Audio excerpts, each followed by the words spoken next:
How a formation shift changed the Seattle Sounders' fate in the MLS Cup postseason, that and more coming up on the Quest Diagnostics Scouting Report.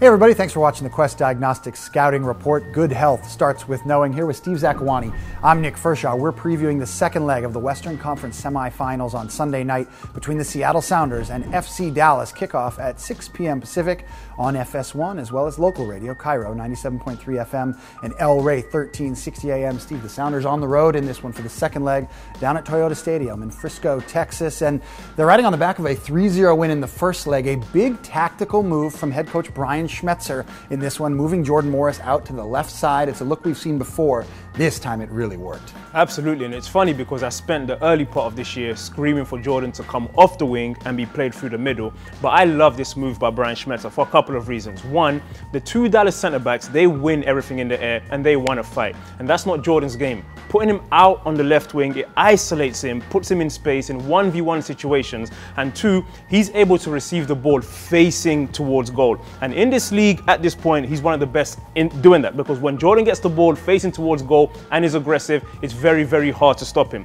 His assist to Nico Lodeiro. The best thing about this isn't the run, not the pass or the finish. It's just the fact that Jordan went left. The scouting report on him is force him to the left, he wants to try and come back on his right. This time, Jordan took the bait, 1v1, absolutely roasts Hedges, gets there, simple pass across goal. Nico Lodeiro says, thank you very much, and I love that. And when Jordan's out on the left, it helps the Sounders also because the other team's right back can't attack freely. He has to stay home, because if you attack and leave space in behind for Jordan Morris, he needs 5-6 yards and he's gone. So it keeps the right back honest, and I love everything about that move. It worked really well on Sunday, and I think that's where he'll be playing going forward. Take a look at some of these heat maps here. Jordan Morris on the left-hand side in the first leg against FC Dallas, and Joevin Jones, the left back, who was so aggressive in this leg and in the knockout round against Kansas City. Look how far up the field they're getting up the field. But Steve, it doesn't really matter if you can push up the field that far, but you can't finish. And that's key for Morris. He's had some times this year where he was unable to do it. Absolutely. And I think from what I've seen of Jordan Morris this year, he's a confidence player. There's times when,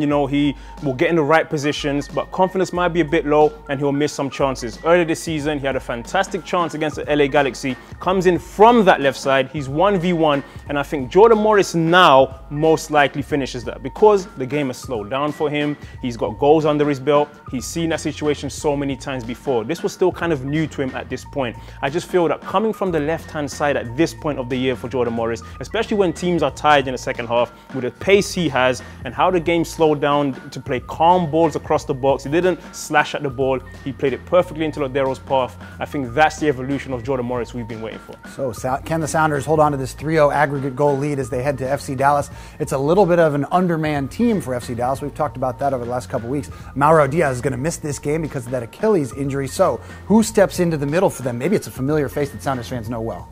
Yes, if I was Oscar Pereira, I go back to my 4-2-3-1. I don't have one Mauro, but I replace him with another Mauro, and Mauro Rosales, someone who here in Seattle we know very well. Fantastic player for the Sounders for 3 years. He's older now, but he still has a little bit left in the tank. As the Sounders know all too well, had a tremendous assist against the Sounders in the first league meeting between these two teams earlier in the year. The reason I'd put Rosales there is because he's the most similar player to Diaz. They can't replace Diaz. No one in this league could. Fantastic, unique player. But 4-2-3-1, the whole team knows how to play that. They have to get goals. And Rosales might give you a good 45, 60 minutes, maybe get you some goals and get you back on track and then come off. But he's the closest like for like with Diaz, and I expect him to play a big part in the game on Sunday. Certainly older than he was when he was in his prime necessarily with the Seattle Sounders a couple of years back, but still a dangerous player as FC Dallas hosts this second leg out at Toyota Stadium in Frisco, Texas. Make sure you check it out on Sunday night, 6 p.m., FS1 and Cairo, 97.3 FM, and El Rey, 1360 AM. See if the Sounders can